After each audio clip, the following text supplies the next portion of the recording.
Hello, my name is Erin and I am a palliative care nurse from Canada, as well as one of the nurse faculty members for Palchase, the Project ECHO, Palliative Care in Humanitarian Crises. Today we'll be learning about nursing issues, and this presentation was created by Lailatul Ferdos, Senior Staff Nurse from the Department of Palliative Medicine in Dhaka, Bangladesh, BSMMU. This is an initiative with the Faisuddin Khan Research Foundation, Two Worlds Cancer Collaboration, as well as Palchase, Palliative Care in Humanitarian Aid and Crisis Situations. Thank you for joining us today. During this presentation, we will identify several different areas of nursing in palliative care, and this is a list of the things that we will cover today. We will be talking about bed baths for bedbound patients, transferring, skin care, as well as wound care, including pressure sores, mouth care, including oral care, stoma care, lymphedema care, final hours, as well as self-care for those working in palliative care settings. So first we want to focus on a bed bath. Your patients in palliative care that may require palliative care needs, there's a possibility that at some point in their disease, they may need a bed bath. So we recommend a bed bath be done every day or every other day based on what is permitted by the patient and how the patient is feeling. It's very important that we wash the patient's face, hands, and perineal area every day if a bed bath is not wanted. Hygiene is really important, so this is why we recommend this. It may be done by 1 or 2 people depending on how much the patient can help and how much they're able to move on their own in the bed. In terms of supplies that are needed, a towel and a small cloth are essential, as well as clean water, soap, and a clean clothing for after the bath. Oftentimes we do recommend a plastic sheet just to prevent all the bedding from getting wet, and these things are really important to prepare ahead of time as you get ready for a bed bath. So when we now begin to think about transferring, we talk about how the procedure should be done. So when we have our patient and our caregiver together, it's really important that we talk about this and we teach our patients and caregivers how to transfer safely, because oftentimes we won't be the ones that are with the patients all the time, especially if the patient is at home. These types of transferring procedures will be done when we are not in the home setting. So first you need to explain to your patient what you are going to do. You need to explain to them what type of transfer you're going to do. If the patient is in bed, oftentimes we transfer them from the bed to the chair. Maybe they're going to do some of their exercise or they're planning to eat. It's better if you're eating or doing exercise like that in a chair in the upright position. And then when they're finished, then we can also encourage them to transfer from the chair to the bed. So as the caregiver or the person that will actually be doing the transferring, we recommend that you bend at your knees, you fold the patient's arms, and then you put one of your legs between the patient's legs. So as the healthcare professional, you'll be teaching the caregiver how to do this. You then grab a hold of the trouser or shalwar kameez or whatever clothing they're wearing to use for lifting. We use this as a steady area on the body. And then you position the patient near the side of the bed, so as close to the bed as is safe, and you want to make sure whichever chair they're going to be transferring into, it's secure. So if it's a wheelchair, please make sure the brakes are on, or if it's a sitting chair, then it's on a smooth surface that's not going to rock when you put the patient in it. So you begin by lifting the patient by bending your knees, and then you slowly shift to the chair. So you grab onto the back of the trousers, you lift by bending your knees, and then you shift them to the chair. You get the patient as much as they can to reach back to the chair, and then you put them comfortably in that position in the chair. When you're doing this, you want to make sure you're not taking big steps as you walk from the chair to the bed, so positioning the chair as close as it can be to the bed is really important, and then making sure the patient is comfortable. The patient has shoes. You would want to make sure they put their shoes on before you do the transferring, just to prevent any risk of falling. And as the caregiver, you want to encourage anyone who's transferring also to have very good shoes when they're doing this. So in terms of general skin care, it's really important that we think and we remember that prevention is key. So we prevent pressure sores or pressure ulcers by repositioning all bedbound patients every 2 hours. This is really important, especially for patients that spend most of their time in bed. Patients oftentimes have decreased sensation, and it's really important that we reposition them because they may not feel when they're having pain in these areas. We need to be aware of the pressure risk areas, especially on patients' feet, ankles, and bony areas. And we do this, we do general skin care and we maintain prevention of pressure sores by properly moving patients in bed. So we'll talk about this a little bit later, but we recommend when you're moving a patient in bed, you don't shift them and agitate them in a way that could irritate their skin. So you can use a draw sheet or another bed sheet underneath to help a patient move in bed. It's really important to wash daily with mild soap. We talked about that earlier for the bed bath. This really helps to maintain good skin care. We recommend moisturizing cream and then changing linens or bed sheets daily if possible, and especially if they're wet or soiled. It's really important that we change the bed. We do recommend a pneumatic bed if it is possible for you to get in your areas of work, and that's a mattress that has air in it that often will have areas of the mattress that has some air, and then the air goes to the other part of the mattress. And this replicates repositioning and moving a patient regularly. So this makes sure there's not a lot of pressure in certain areas of the body all at the same time. So this is what a pneumatic bed looks like, or an air mattress. We often recommend this for patients who have advanced disease, possibly are unconscious or paralyzed, or those that are quite elderly. And patients that already have pressure sores or pressure ulcers also can really benefit from this. We know, of course, it's often very difficult to access these kinds of things, but if you're able to, it would benefit the patient.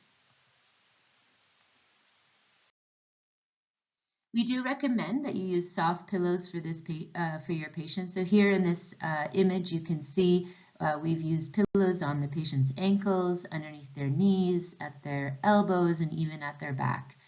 This can provide a lot of comfort to our patients, and we want to make sure we're offloading any pressure on areas where a pressure sore could happen. So you can see here, we don't have the pillow right at the heel of the patient's foot. We have it a bit higher, so there's not pressure right on the area that they're most at risk for getting a pressure sore.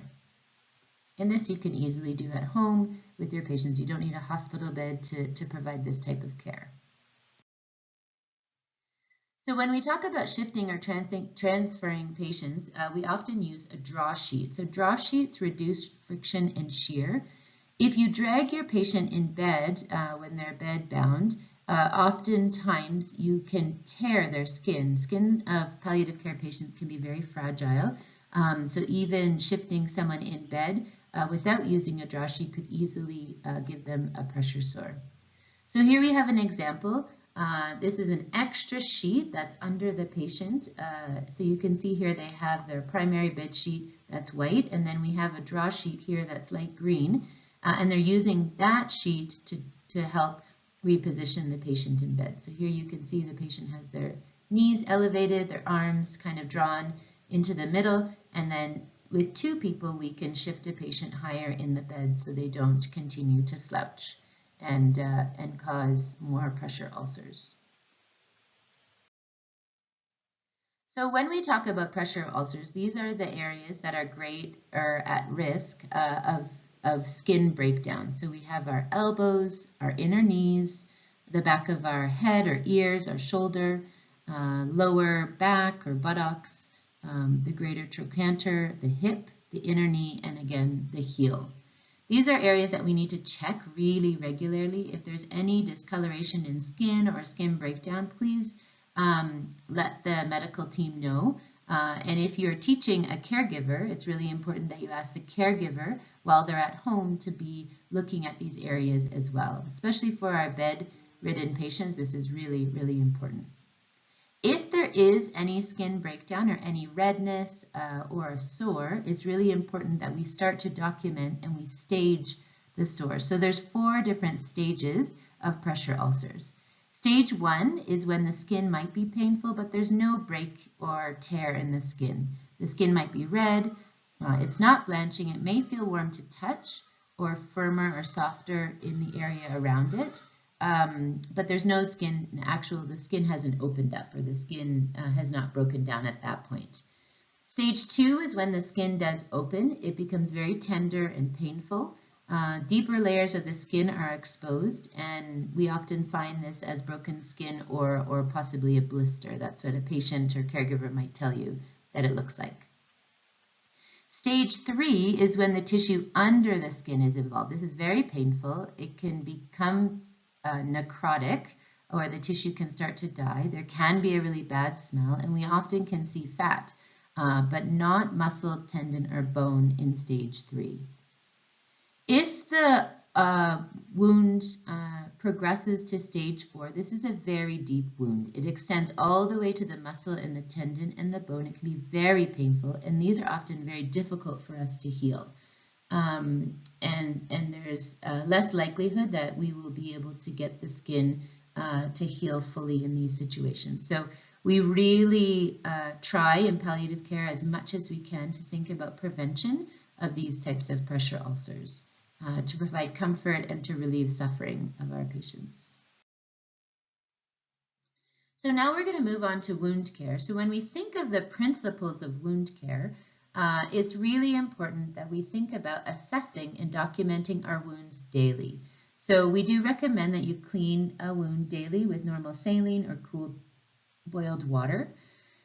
And in many cases, this will provide comfort and will help in the healing process.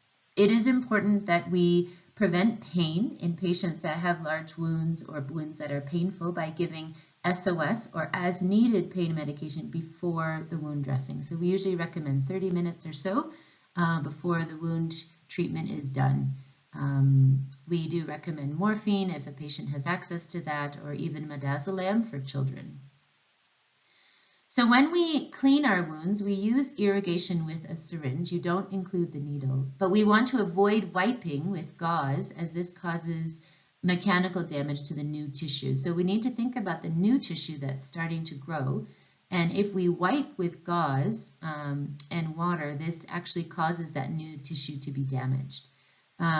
So there is shedding of gauze fibers that can actually go into the wound, and this will also delay wound healing. So as we irrigate the wound, we irrigate the wound with the normal saline or cooled boiled water until we can see that the area is clean. We then would want to apply a new dressing to the wound. So we apply that directly on the wound. We often recommend a combination of Vaseline and gauze. So you can see here the image of the Vaseline and gauze. This is because it will provide a moist wound healing, and that's the best practice currently for wounds. And when we change the wound the next day, hopefully the gauze won't be stuck to the wound bed. If the gauze is stuck to the wound bed, we actually damage the new tissue that is growing by removing the gauze. You then would want to cover the Vaseline-soaked gauze with another dry gauze or a cloth, and then secure the dressing. We usually recommend tape like micropore, but you can also use bandage if the patient has very thin or fragile skin. So when we think about cleaning wounds, oftentimes there's a misconception that it's really important we use items like chlorhexidine, iodine, betadine, and hydrogen peroxide to kill all the germs that are in the wounds. But actually, for basic wound care at home and in the hospital at the bedside, antiseptics are not recommended. So we actually would recommend you now start to change your practice by not using chlorhexidine, iodine, betadine, and hydrogen peroxide. You may ask why. The reason that we recommend this is that it can actually damage the new skin cells that are healing in the wound. And then again, you might ask, don't these agents kill the bacteria? Yes, they do kill the bacteria that's in the wound, but then they also kill those new skin cells that are growing. And when we think about wound care, especially for our palliative care patients that oftentimes are deteriorating or have difficulty with healing of their skin, the priority right now is to help the new skin cells grow. So we don't worry as much about the bacteria. So as we think about some other wound issues, we think about pain. We also think about the foul smell of some of the fungating wounds that we take care of. We think about bleeding as well as maggots that might be in the wound bed. So when we think about managing pain in wound care, we do recommend, as I mentioned before, preventing by pre-treating with morphine. So we want to prevent pain as much as we can, and we want to prevent the anxiety that patients experience when we change their wounds by giving them symptomatic support before we change the dressing. We know that this event might cause them discomfort, so we can give morphine 30 minutes before a dressing change. So that would be your PRN or your as-needed order, SOS order. Anxiety can occur especially in children for those who have had previous traumatic wound care experiences. So in these situations, we can recommend a vial of midazolam injectable solution, and this can be given sublingual. So the dose is 0.4 milligrams per kg, and that can be given 30 minutes before the dressing change. So one vial in Bangladesh, or what we have access to, is 15 milligrams in 3 mils. So for the second one, we often think of foul-smelling fungating wounds, and this can be very difficult for our patients to deal with. There's a lot of stigma around fungating wounds and wounds that smell very bad. So it is a priority in palliative care for us to address these issues. So first, the first-line treatment we can try is by applying crushed tablets of metronidazole or injection metronidazole. So we would often recommend this to be done after the wound has been cleaned.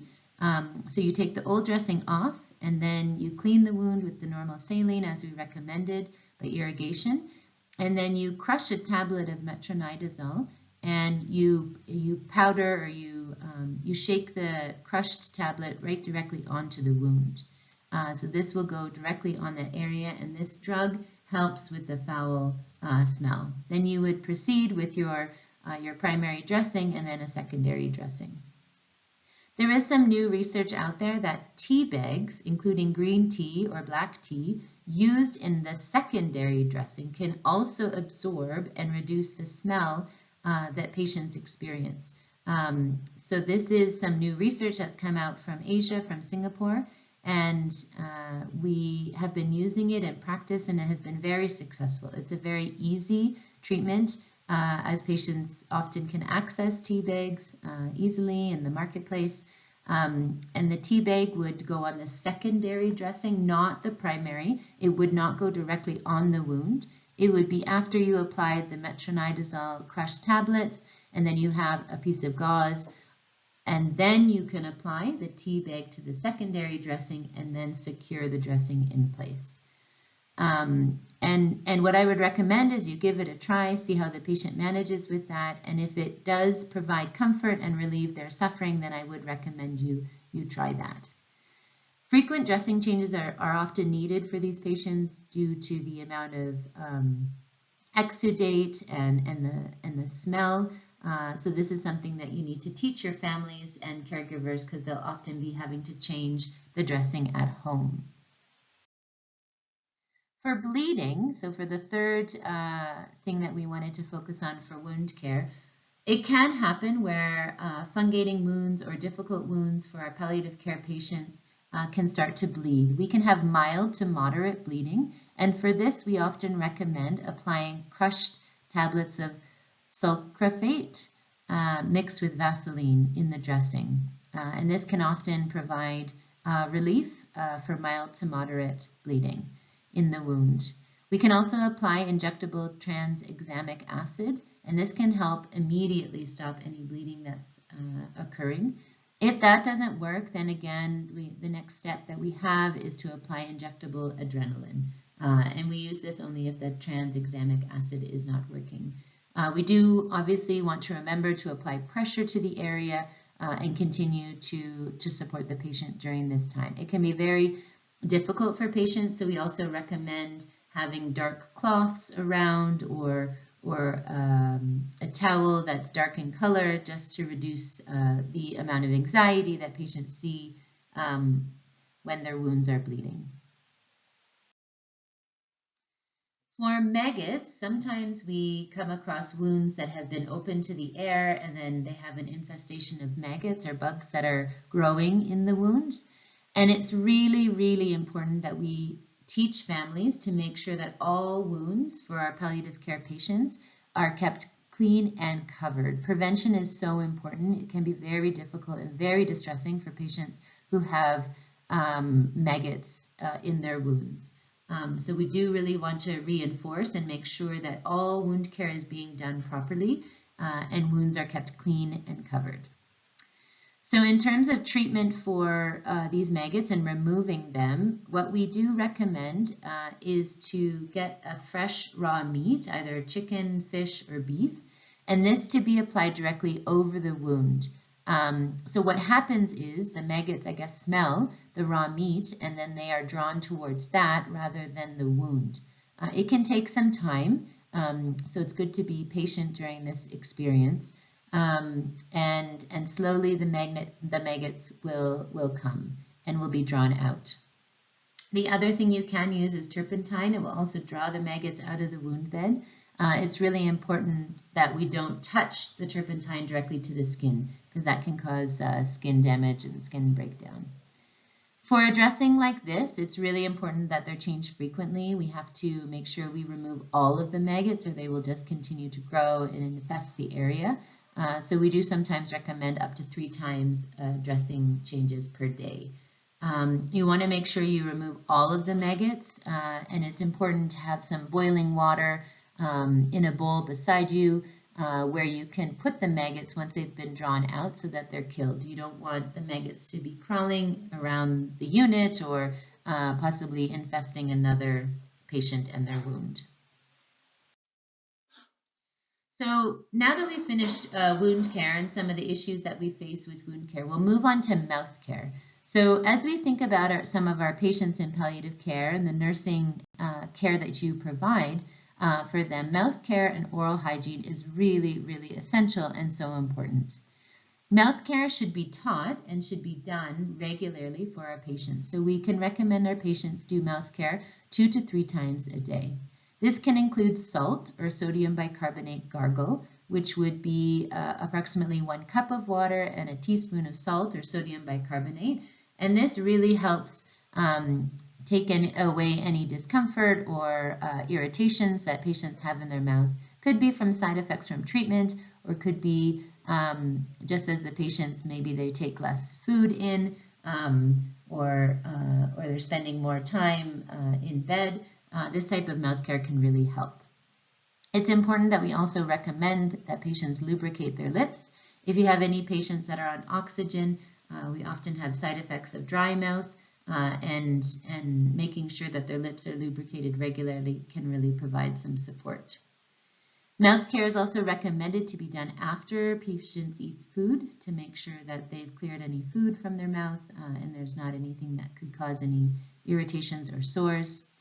And it's very important that we regularly assess for candidiasis or thrush. And this looks like white patches on your mouth, your tongue, or your esophagus, for your patients.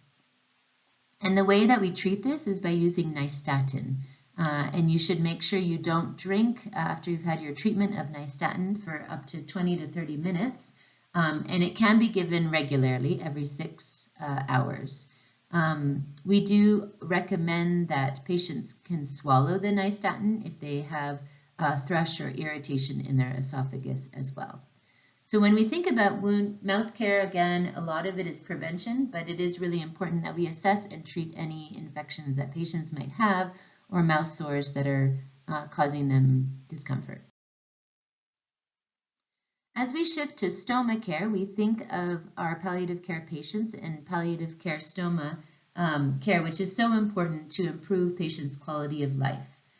So the different stomas that we often deal with for nurses is colostomies, which would have been done after a surgery, possibly for a colon cancer patient, and we also support patients with tracheostomies. The stoma, or the colostomy, is created when the healthy end of the colon is sutured to the abdominal opening. This is called the stoma. The intestinal waste leaves the body through this stoma. And again, these are often surgeries that are done for our colon cancer patients. It could be a temporary colostomy that you're supporting or you're helping a patient with, or it could be a permanent colostomy. The output of the colostomy is human waste, and it is collected in the second image there in a pouch or a bag that's attached over the abdomen over the stoma.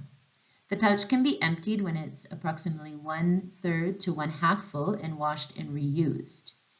Often one pouch or wafer can last from 3 to 7 days, depending on how much output there is or if the patient's having any leakages. So this is all very important when you're teaching patients and families about colostomies. There's different types of equipment and pouches. We often find one-piece pouch where you wouldn't be able to remove the bag, but then there is a two-piece pouch where you have a phalange that's stuck directly to your skin, and then you have a bag. It's very important that we measure the stoma correctly before we cut the wafer or before we size the adhesive part of the bag, because you can only do that once. So in terms of the steps for doing this, it's really important you gather all your supplies that are necessary to change the pouch. So it could include a cloth or gauze. You may be using gloves as well as scissors, and you have your pouch. And we usually recommend that you also have your measuring guide. You want to empty any waste from the pouch into the toilet and wash your hands. Gently remove the old pouch and place it in a plastic bag unless you're going to be reusing it, and save any closure clips because those can be definitely used again. You want to clean the stoma area and the skin surrounding it with warm water and mild soap, and then you dry it with a clean cloth. You measure the stoma each time to make sure it's the right size, and then you trace the shape of the stoma on the back of the wafer so you can then cut out the opening. That's going to be the exact size that you need for your patient. You remove the paper backing on the wafer or the flange, and you apply it to the abdomen over the stoma. You make sure the skin around the abdomen is wrinkle-free, and then you close the clip at the opening. We then recommend that you snap the pouch to the wafer if you're using the two-piece system to ensure that it is secure. So you want to hear that sound to make sure it is secure.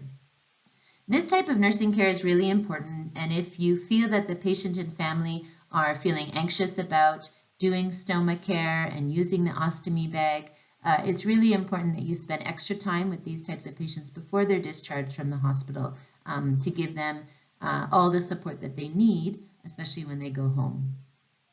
Tracheostomy care is quite different than stoma care. Tracheostomy care includes providing regular support and management and assessment of the tracheostomy area, and if you have questions or concerns about this, it's good to speak to someone that often cares for these types of patients in your facility.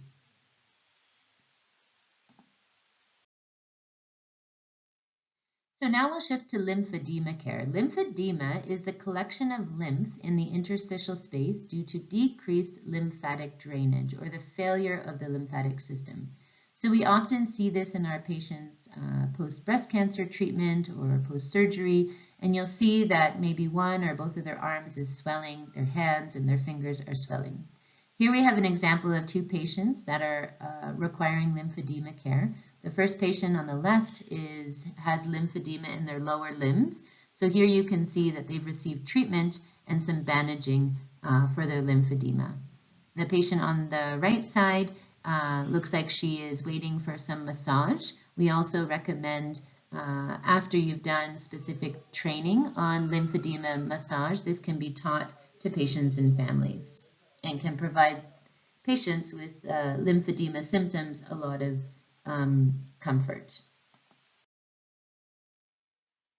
So when we think about lymphedema care, we have 4 cornerstones of their management. We need to assess their skin care regularly. If someone has lymphedema, their tissues are going to be expanding and will be quite swollen. So you want to make sure there's no skin breakdown, and you want to be assessing that regularly.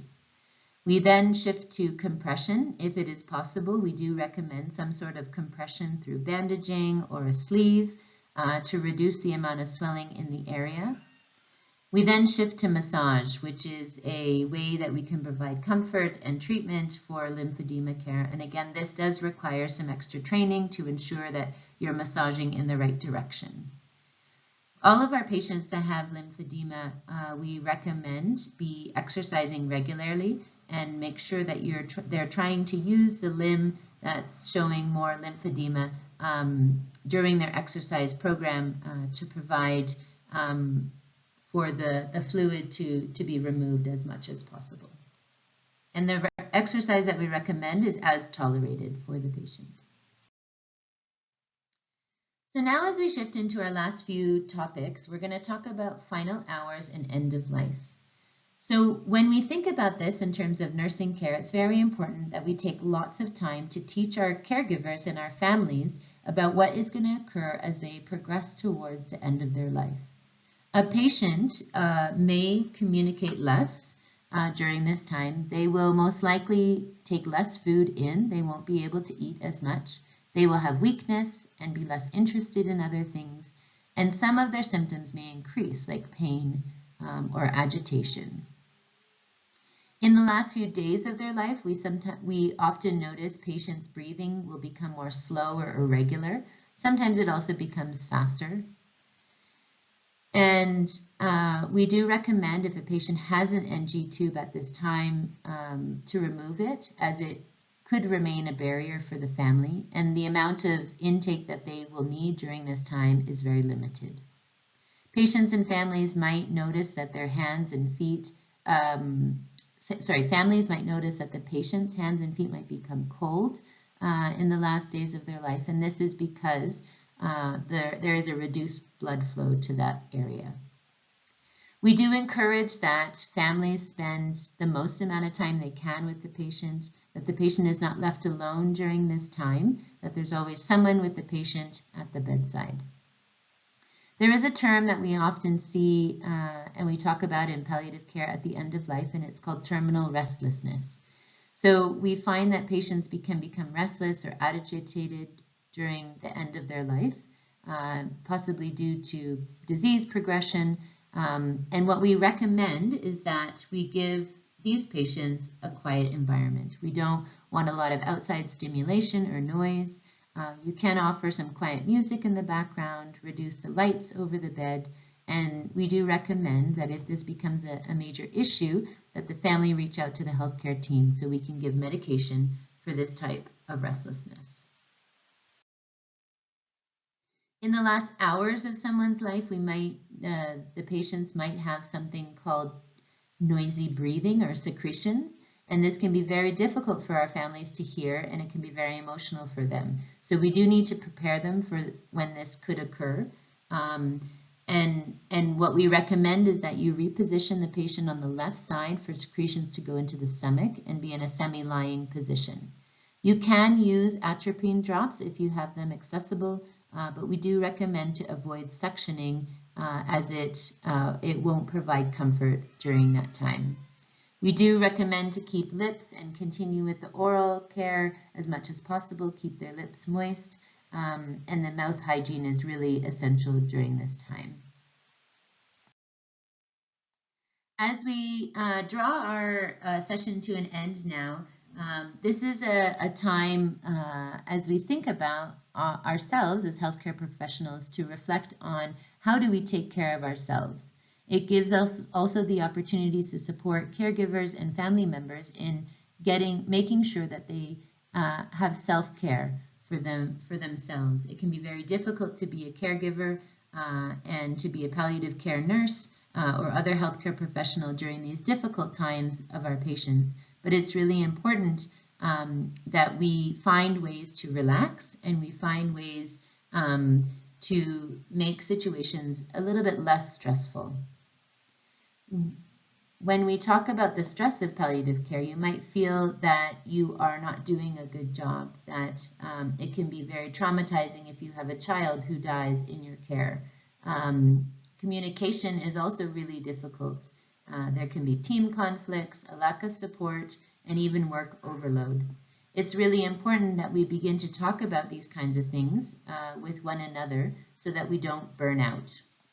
Burnout is a state of physical, emotional, and mental exhaustion caused by long-term involvement in emotionally demanding situations. So you might have felt that before, you might have felt burnout before, and I think especially in the field of palliative care, we want to become more aware of how to support one another and how to help each other. So we can use relaxation techniques such as deep breathing. You can expand your life outside of your work. Trying to find more social ways to engage with others when you're off, and making sure you do take regular time off when you can. It's important that you're aware that you can't do everything, and that sometimes spending time discussing or debriefing patients with a colleague can also really help. And do make sure that you organize social activities with your family or close friends to find ways to take a break, so that when you are ready to come back to work, that you're in a positive attitude and you can continue to give and support the patients that we work with. So we'd just like to end the presentation today by saying thank you for taking time to listen, and I do hope you all the best in your nursing endeavors and your others that are listening to this as you take care of your palliative care patients. Thank you so much.